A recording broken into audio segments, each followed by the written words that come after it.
কমলা দেবী তার দুই ছেলে আবির এবং আকাশের সঙ্গে বাস করে। তার দুই ছেলে বেকার ছিল, তাই তাদের সংসারের অবস্থা খুবই শোচনীয় ছিল। ঘরে চাল ডালের একটা দানাও নেই। আজকে আমি আমার ছেলেদের কি খেতে দেব? একটু পরেই তো ঘুম থেকে উঠে পড়বে। হে উপরওয়ালা, আমাদের উপর একটু ফিরে তাকাও। এক কাজ করি, পাশের বাড়ি থেকে অল্প করে একটু চাল চেয়ে নিয়ে আসি। কমলা দেবী এই বলে তাদের প্রতিবেশীর বাড়িতে যায়। বৌদি, অল্প একটু চাল দেবে গো, আমি তোমাকে পরে ফিরিয়ে দিয়ে যাব। হ্যাঁ ঠিক আছে, নিয়ে যাও, কোনো অসুবিধা নেই।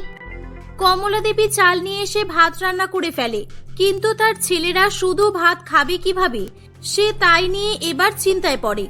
রান্নাঘরে খোঁজাখুঁজি করার পর সে অল্প একটু শুকিয়ে যাওয়া ধনেপাতা কুড়িয়ে পায়। সেটা দিয়ে সে ধনেপাতার চাটনি বানায়। কিছুক্ষণ পর তার দুই ছেলে ঘুম থেকে উঠলে সে তাদের দুই ভাইকে খাবার খেতে দেয়। ঘরে চাল ডাল সব শেষ হয়ে গেছে, এরকম ভাবে আর কদিন চলবে? তোরা তো কোনো চাকরি খুঁজে পাচ্ছিস না, এবার তো তাহলে অন্য কোনো কাজ করতে হবে তোদেরকে, এছাড়া তো আর কোনো উপায় নেই। হ্যাঁ মা, আমাদের এত কোয়ালিফিকেশন থাকা সত্ত্বেও আমরা কোথাও চাকরি খুঁজে পাচ্ছি না। আমাদেরকে এবার হয়তো দিনমজুরের কাজ করতে হবে, এছাড়া আর কোনো উপায় নেই। তুমি চিন্তা করো না মা, আজকে বাড়ি ফেরার সময় আমরা চাল ডাল আনাজ কিনে নিয়ে আসবো। এই বলে দুই ভাই খাবার খায়। কিছুক্ষণের মধ্যেই তারা বাড়ি থেকে বেরিয়ে পড়ে। তারা কাজের সন্ধানে এদিক ওদিক ঘোরাফেরা করতে থাকে। আবির একটা বড় ফ্যাক্টরিতে যায় এবং সেখানে গিয়ে একটা দিনমজুরির কাজ পায়। অন্যদিকে আকাশ দিনমজুরির কাজ করতে প্রস্তুত ছিল না, তাই সে আবার অন্যান্য বড় বড় কোম্পানিতে ইন্টারভিউ দিতে চলে যায়। আবির খুবই পরিশ্রমী ছিল, সে মনে মনে ভাবে আজকে এই কাজটা করেই টাকা জোগাড় করতে হবে, না হলে আমাদেরকে না খেয়ে থাকতে হবে। আবির সারাদিন খুবই পরিশ্রম করে। সন্ধেবেলা ওই ফ্যাক্টরির মালিক হরিপদ বাবু আবিরকে বলে, তুমি একাই আজকে দুজনের কাজ করেছো? তুমি তো দেখছি খুবই পরিশ্রমী ছেলে, আর তোমাকে দেখেও তো শিক্ষিত মনে হচ্ছে। হ্যাঁ স্যার, আমি ইঞ্জিনিয়ারিং করেছি, কিন্তু আগে কোনো চাকরি করতাম না, আর এখন চাকরির সন্ধান করেও চাকরি পাচ্ছি না। সেই জন্যই আজকে বাধ্য হয়ে আমাকে এই কাজটা করতে হলো। তাই নাকি? আসলে এই ফ্যাক্টরির মালিক আমি। আমার এরকম আরো 20-25টা ফ্যাক্টরি আছে, কিন্তু আমার ম্যানেজারগুলো আমার সঙ্গে বারে বারে বিশ্বাসঘাতকতা করেছে। সেই জন্য আমি আর কাউকে বিশ্বাস করতে পারছি না। আমার একজন বিশ্বস্ত কাউকে চাই, যে আমার অনুপস্থিতিতে আমার ফ্যাক্টরি দেখাশোনা করতে পারবে।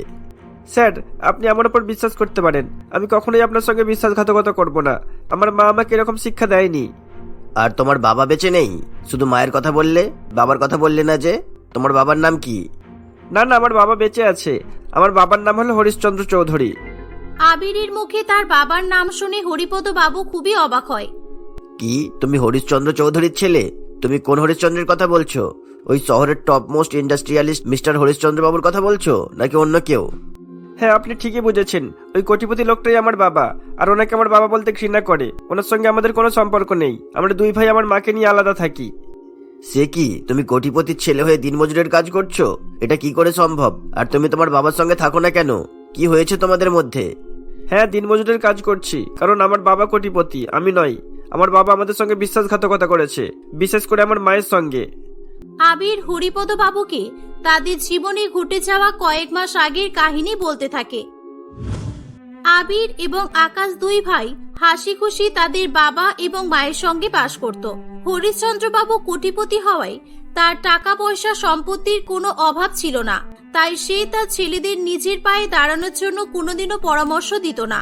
দুই ছেলে বাবার টাকায় আরাম বিলাসিতাপূর্ণ জীবনযাপন করত। একদিন সবাই মিলে একসঙ্গে বসে খাবার খাচ্ছিল, তখনই আবির বলে, বাবা, একটা বড় কোম্পানি থেকে আমাকে জব অফার করেছে। বেকার বাড়িতে শুধু শুধু বসে না থেকে আমি ভাবছি জবটা জয়েন করি। না, একদম নয়। আমার ছেলে হয়ে, কোটিপতির ছেলে হয়ে তুমি অন্যের আন্ডারে জব করবে, এটা আমি কোনোদিনও মেনে নিতে পারবো না। আমাদের কোনো জিনিসের অভাব নেই, তাহলে জব করার কি দরকার তোমাদের? যতদিন আমি বেঁচে আছি ততদিন শান্তিতে জীবনটা কাটাও। আমি মারা যাওয়ার পর আমার বিজনেস সামলাবে, বুঝেছো? ছেলেটা যখন কিছু করতে চাইছে তখন করুক না, কোনো কাজই তো ছোট নয়, তাই না? সেই তো বেকার বেকার এদিক ওদিক ঘুরে বেড়ায়। আমার ছেলেকে যা বলার আমি বলে দিয়েছি, তুমি আর এর মধ্যে নাক গলাবে না। বাবা, মা তো ভালো কথাই বলেছে। তুমি মায়ের সঙ্গে সবসময় এরকম ব্যবহার করো কেন? আমরা সবসময় দেখি মায়ের সঙ্গে তুমি সবসময় দুর্ব্যবহার করো, কেন বলো তো? আমি কারোর সঙ্গে দুর্ব্যবহার করি না। যে যেরকম ব্যবহারের যোগ্য আমি তার সঙ্গে ঠিক সেরকমই ব্যবহার করি। ঠিক সেই সময় সেখানে একটা মহিলা সঙ্গে করে দুটো ছোট ছোট ছেলে মেয়েকে নিয়ে এসে উপস্থিত হয়, যাকে দেখে সবাই অবাক হয়ে যায়। ও আচ্ছা, এখানে বসে ফ্যামিলির সঙ্গে মজা করে খাবার খাওয়া হচ্ছে। আমার সঙ্গে ভালোবাসার নাটক করে আমাকে বিয়ে করে আমার জীবন নষ্ট করে কি লাভ পেয়েছো তুমি? কে কে তুমি? তুমি কাকে কি বলছো? আমি তোমাকে চিনি না। তোমার কোথাও একটা ভুল হচ্ছে। চলে যাও এখান থেকে। ও আমাকে চেনো না? আমি জানতাম তুমি এরকমই বলবে, আর তাই জন্য আমি আমার সঙ্গে প্রমাণ নিয়ে এসেছি। এই দেখো তোমরা সবাই, 5 বছর আগে এই লোকটা আমাকে বিয়ে করেছিল। তোমাদের কাউকে কিচ্ছু জানতে দেয়নি, আমাকে আলাদা জায়গায় রেখেছিল।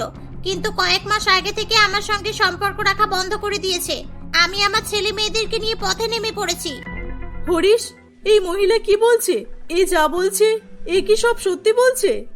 হ্যাঁ, আমি সব সত্যি বলছি। বিশ্বাস না হলে এই ডকুমেন্টস গুলো দেখো। এটা আমাদের রেজিস্ট্রেশন সার্টিফিকেট আর আমার দুটো ছেলে মেয়ের বার্থ সার্টিফিকেট। হরিশ, উপরওয়ালাকে ভয় করো। আমার কথা ছাড়ো, আমার বাচ্চাগুলোকে অন্তত তাদের অধিকার থেকে বঞ্চিত করো না। ছি বাবা, তুমি আমাদের সঙ্গে এত বড় বিশ্বাসঘাতকতা করতে পারলে?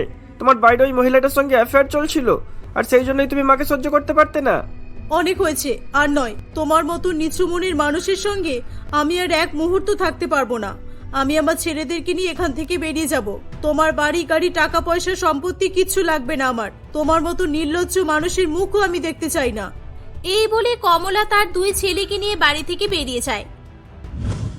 সেদিন থেকে তারা 2 ভাই একটা ছোট ঘর ভাড়া নিয়ে তাদের মায়ের সঙ্গে বসবাস করতে শুরু করে।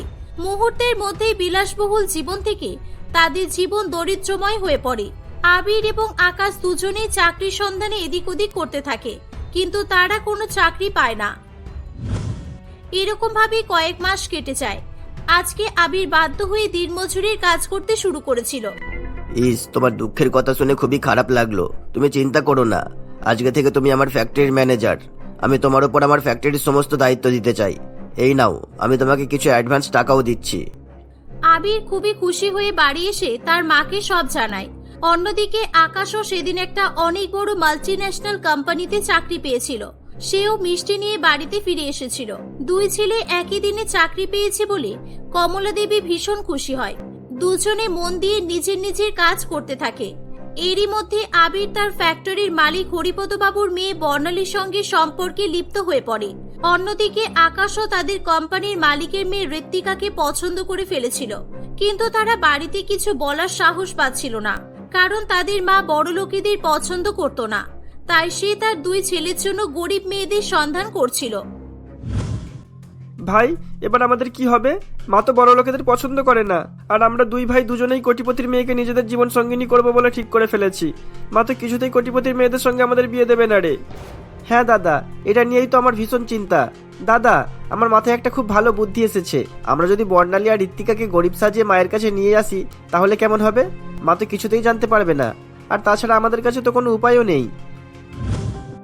2 ভাই এভাবেই প্ল্যান করে পরের দিনই বর্ণালী এবং ঋত্বিকাকে গরিব সাজিয়ে কমলা দেবীর কাছে নিয়ে আসে। তোরা কাকে নিয়ে এসেছিস? এই মেয়ে দুটো কি? মা, এর নাম বর্ণালী আর এর নাম হলো ঋত্বিকা। এরা দুজনেই খুব গরিব, আর এরা দুজনেই অনাথ। এদের বাবা মা কেউ নেই। আমরা 2 ভাই এদেরকে বিয়ে করতে চাই। তুমি যদি অনুমতি দাও তবেই। তোরা তো আমার মনের মতো মেয়ে নিয়ে এসেছিস। এদের দুজনকে খুব মিষ্টি দেখতে, আর এরা দুজন গরিব। গরিবদের মন খুব ভালো হয়। এরা মানুষের বিশ্বাস নিয়ে খেলা করে না। আমি আজকেই তোদের বিয়ে দিয়ে দেব। এই বলে কমলা দেবী আবিরের সঙ্গে বর্ণালীর এবং আকাশের সঙ্গে ঋত্বিকার বিয়ে দিয়ে দেয়। বিয়ের পর বর্ণালী এবং ঋত্বিকা দুজনে সংসারের সমস্ত কাজ খুবই দায়িত্বের সঙ্গে করত এবং তাদের শাশুড়ি মায়েরও খুব খেয়াল রাখত। কমলা দেবী তার 2 বৌমাকে পেয়ে খুবই খুশি ছিল, কিন্তু একদিন হঠাৎ করে তাদের সংসারে দুঃখ নেমে আসে। একদিন বর্ণালী ও ঋত্বিকার বাবা মা তাদের সঙ্গে দেখা করতে তাদের বাড়িতে আসে। একি বাবা মা, তোমরা এখানে এসেছো কেন? তোমরা আমাকে কিছু না জিজ্ঞাসা করে এখানে কেন চলে এলে? আর এসেছো ঠিক আছে, গরিব সেজে আসতে পারলে না? আমি তো বলেছি আমার বাবা মা কেউ নেই, আমি অনাথ।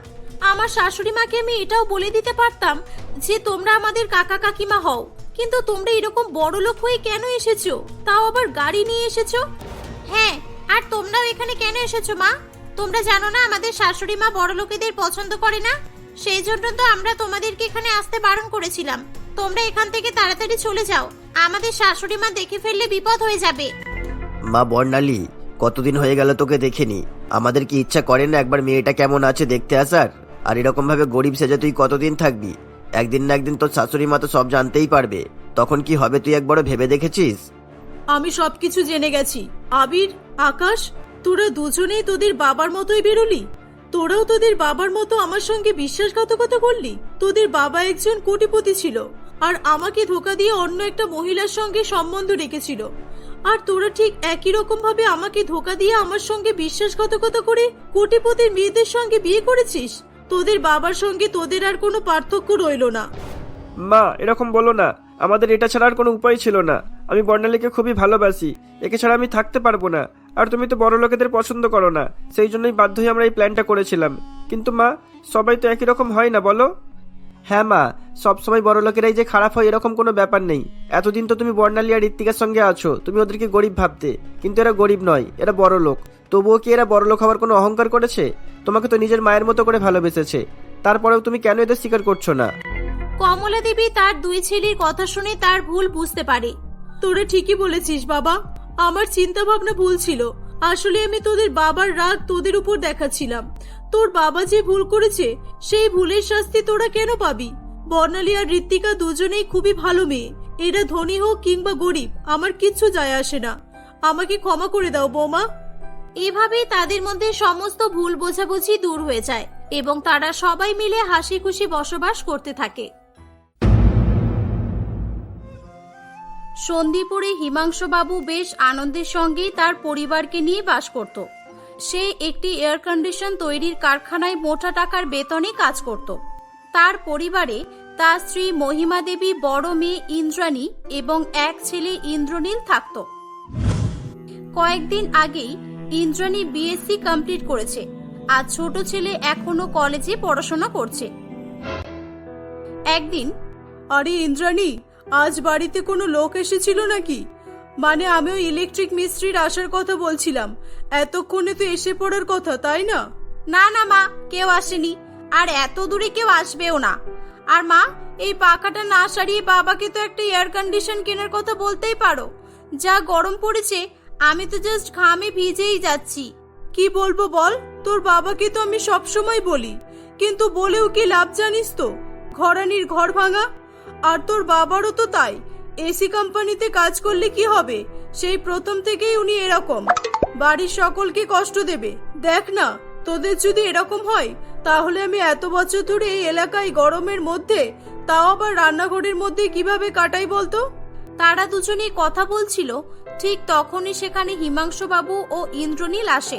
হ্যাঁ মা, তুমি ঠিকই বলেছো, এবারে বাবাকে একদম ছাড়বে না। আর বাবা, তুমিও না সেরকম। বাড়িতে একটা এয়ার কন্ডিশন লাগাতে তোমার কি বা হয় বলো তো? দেখলে মহিমা, যার জন্য চুরি করি সেই কিনা আমায় চোর বলে।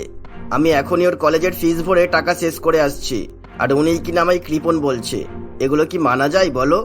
ও, তাহলে তোর জন্যই আমাদের এত কষ্ট হচ্ছে, আর তুই এখানে এসে বড় বড় ডায়লগ মারছিস। দাঁড়া শয়তান, আমি তোকে দেখাচ্ছি মজা। এই বলে ইন্দ্রাণী তার ছোট ভাই ইন্দ্রনীলকে মারতে তাড়া করে।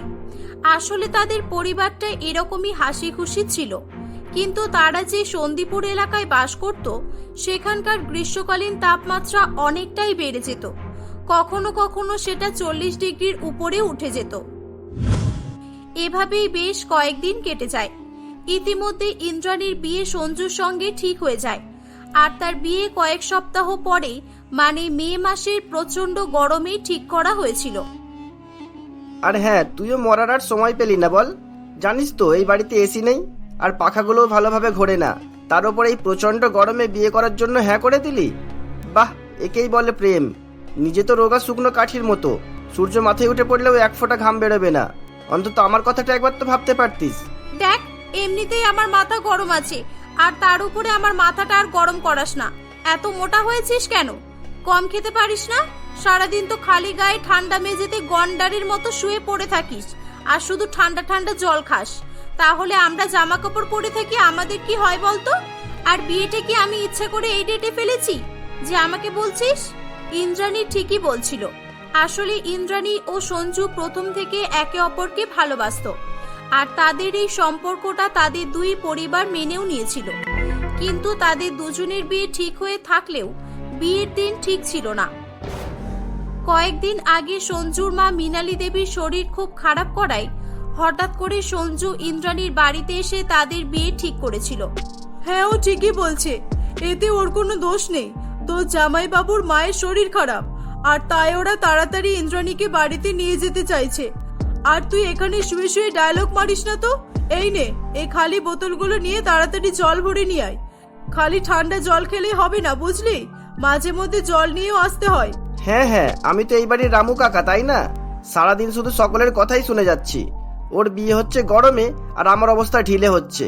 এই গরমের তাপে মার্কেট থেকে বাজার করে এলাম, আর এখন কোথায় একটু শুয়ে আছি, তাতেও চোখে সহ্য হচ্ছে না কারো। হঠাৎই প্রচন্ড গরমের মধ্যে বিয়ে ঠিক করার ফলে সকলেই যেন বিরক্ত হয়ে উঠেছিল। এদিকে হিমাংশুবাবু অফিসে থাকায় একা ইন্দ্রনীলকেই বিয়ে বাড়ির সমস্ত কাজকর্ম করতে হচ্ছিল। এভাবেই বেশ কয়েকদিন কেটে যায়। ধীরে ধীরে বিয়ের সময় কাছাকাছি চলে আসে, তাই বিয়ে বাড়ির নেমন্তন্ন করা শুরু হয়ে গিয়েছিল। এমনই একদিন ইন্দ্রাণী তার বন্ধুকে নেমন্তন্ন করছিল। দেখ, এরকম বললে চলবে না, বিয়ের দিন দুপুরেই আসতে হবে। আর গরম তাতে কি হয়েছে, তা বলে কি বিয়ে হবে না বল? তোরা এভাবে বললে আমি সেদিন বিয়ের লেহেঙ্গা পরে কিভাবে বসে থাকবো? তাহলে অন্তত একদিন এসে আমায় উদ্ধার কর। আর গরমে কিছুই হবে না, তুই তো মানুষ রে বাবা, অ্যাটলিস্ট খয়ে তো যাবি না তুই? হ্যাঁ হ্যাঁ, দেখবি কেউই আসবে না। কে তোর জন্য এত গরমে মাথা পোড়াতে আসবে বলতো? আর তোর বন্ধুরা যা মেকআপ করে, রাস্তায় আস্তে আস্তেই ধুয়ে যাবে। আর এলেও হয়তো তুই চিনতে পারবি না পরে। তুই একটু তোর পচা মুখটা বন্ধ রাখতো। একে তো গরম হচ্ছে, তার উপরে আমার মাথা খাচ্ছে। আর তুইও এখানে বাস করিস, এটা ভুলে যাস না। আমিও দেখবো তোর কোন সময় বিয়ে হয়। আমাকে এরকম বলছিস তো, দেখবি মাকে বলে আমিও তোর গরমকালেই বিয়ে দেব, আর তখন আমিও হাসবো। দেখতে দেখতে আরো সময় কেটে যায়। এদিকে গরমের কারণে ইন্দ্রাণীর বাড়িতে অসুবিধা তো হচ্ছিলই, ওদিকে সঞ্জুও খুব একটা সুখী ছিল না। বিয়ের আগের দিন সেও অত্যাধিক গরমের কারণে হাফ প্যান্ট পরেই বিয়ে বাড়ির ডেকোরেশন করছিল, এবং এগুলো করার ফলে সে খুব ঘেমেও যাচ্ছিল। তখন তার মা মঞ্জিলা দেবী সেখানে আসে এবং তাকে দেখে বলে, আরে সঞ্জু, এ কি দেখছি, তুই বাচ্চাদের মতো হাফ প্যান্ট পরে আছিস কেন বাবা? আর তুই কি জানিস না তোর কাল বিয়ে? বাড়িতে এখন থেকেই আত্মীয় স্বজনদের আসা শুরু হয়ে গেছে। এখন ওরা তোকে এই অবস্থায় দেখলে কি ভাববে বলতো? মনে করবে তোর একটা ভালো জামা কাপড়ও নেই। হ্যাঁ তো তাতে কি হবে? এই গরমে হাফ প্যান্ট পরবো না তো কি শেরওয়ানি পরবো? তুমিও না আজব মানুষ। এমনিতেই দেখছো আমি ঘামে ভিজে যাচ্ছি, তার উপরে একাকে এত কাজ করতে হচ্ছে। আর কি করবি বল? আমি জানি আমার কারণেই তোদের এত কষ্ট হচ্ছে। আজ আমার শরীরটা ভালো থাকলে তোদের সামনের বছরের ফাল্গুন মাসেই আমি বিয়ে দিতাম। হ্যাঁ হ্যাঁ, জানি জানি, যেটা হয়ে গেছে বাদ দাও। আমার তো শুধু কালকের চিন্তাই হচ্ছে। কি জানি বাবা, এত গরমের বিয়েতে সকলের কি যে অবস্থা হবে। এভাবেই শুধু সঞ্জু নয়, বিয়ে বাড়িতে আগত সকলেই প্রচন্ড গরম নিয়েই আলোচনা করতে থাকে। সকলেরই একটাই আশঙ্কা ছিল যে এত গরমে নতুন জামা কাপড় পরে তারা কিভাবে থাকবে। পরের দিন সঞ্জু ও তার বন্ধু বান্ধবী আত্মীয় স্বজনেরা বরযাত্রীর উদ্দেশ্যে বেরিয়ে পড়ে। এদিকে ইন্দ্রাণীও ফুল স্পিডে 3-4টে পাখা চালিয়ে বিয়ের সাজ করছিল। ম্যাডাম, আমাকে এমন মেকআপ করে দিন যাতে যতই ঘাম হোক না কেন ধুয়ে না যায়। জানেন তো আজকে আমার বিয়ে, মেকআপ নষ্ট হয়ে গেলে চলবে বলুন? এমন মেকআপ করে দিন যেন 40 ডিগ্রি গরম পড়লেও নষ্ট না হয়। ইন্দ্রাণীর কথা শুনে পার্লারের মেয়েগুলো হেসে ফেলে এবং বলে, ম্যাডাম, আপনি আমাদেরকে হাসালেন। আপনিও তো জানেন যে ঘাম হলে মেকআপ নষ্ট হবেই, তবু আমরা ওয়াটারপ্রুফ মেকআপ করে দিচ্ছি, আর আশা করছি তাড়াতাড়ি নষ্ট হবে না। এভাবেই সকলে কিছু না কিছু দুশ্চিন্তায় পড়ে। কিছুক্ষণের মধ্যেই ইন্দ্রাণীর বাড়িতে বরযাত্রী এসে উপস্থিত হয়। বরযাত্রীর মেয়েগুলির অবস্থা তো একেবারে খারাপ হয়ে যায়, আর ছেলেগুলোর অবস্থা দেখার মতো ছিল। তাদের মধ্যে কেউ কেউ তো জামা কাপড় প্রায় খুলেই ফেলেছিল। এসব কি দেখছি দিদি? ছেলে মেয়েদের তো চেনাই যাচ্ছে না, সকলের অবস্থাই তো খারাপ হয়ে গেছে দেখছি। হ্যাঁ, সেটাই তো দেখছি। আর কি বা করবো বলুন, এই সময় তো একটু এরকমই হবে। আর এই যে এটা আমি কি দেখছি, ইন্দ্রাণী এটা কি পরে এসেছে? আমার তো দেখেই হাসি পাচ্ছে। বিয়ের লেহেঙ্গার সঙ্গে শার্ট, হ্যাঁ, আমার তো বিশ্বাসই হচ্ছে না। মঞ্জিলা দেবী ঠিকই বলেছিল। ইন্দ্রাণী সেদিন গরম সহ্য করতে না পেরেই লেহেঙ্গার উপরে ব্লাউজ না পরে শার্ট পরেছিল। এই, এটা তুমি কি পরেছো? লেহেঙ্গার সেটটা পরতে ভুলে গেছো নাকি, যেই শার্ট পরেই চলে এসেছো? আর বলো না, যা গরম পড়েছে, আমার তো কেমন হচ্ছিল। এই মুখ ভর্তি মেকআপ, সাজসজ্জা, তার উপরে ভারী ব্লাউজটা সহ্য করাই যাচ্ছিল না। তাই আমি এই কটনের হালকা পুরানো শার্টটা পরেছি। কেউ কেউ খালি গায়ে ঘুরছিল, কেউ বা মুখে হাতে জল দিচ্ছিল, আবার কেউ বা পাখার সামনে স্ট্যাচুর মতো দাঁড়িয়েছিল। ঠিক তখনই তাদের গায়ে ধীরে ধীরে ঠান্ডা হাওয়া লাগতে থাকে। প্রথমে তারা কিছু বুঝতে না পারলেও পরে তারা লক্ষ্য করে দেখে যে তাদের বিয়েবাড়ির হল রুমের দেওয়ালে দুটি এয়ার কন্ডিশনার লাগানো আছে। একটু দেরি হয়ে যাওয়ার জন্য সকলের কাছে ক্ষমা চাইছি। আসলে দীর্ঘদিন গরমেই থেকে অভ্যাস তো, তাই এয়ার কন্ডিশনটি লাগিয়েও চালাতে ভুলে গিয়েছিলাম। এভাবেই হিমাংশুবাবু সেদিন সকলকেই সারপ্রাইজ দিয়েছিল। সেখানে উপস্থিত সকলেই ধীরে ধীরে ঠান্ডা হয়ে যায়। তাদের বেশ ভালোভাবেই বিয়ে সম্পন্ন হয়। হিমাংশুবাবু শুধু তার বাড়ির জন্যই নয়, বরং তার মেয়ে শ্বশুর বাড়িতে দেওয়ার জন্য একটি এয়ার কন্ডিশনার নিয়ে আসে। এটা দেখে ইন্দ্রাণী খুবই খুশি হয়। ইন্দ্রাণী পরবর্তী দিনগুলো হাসি খুশি কাটাতে থাকে।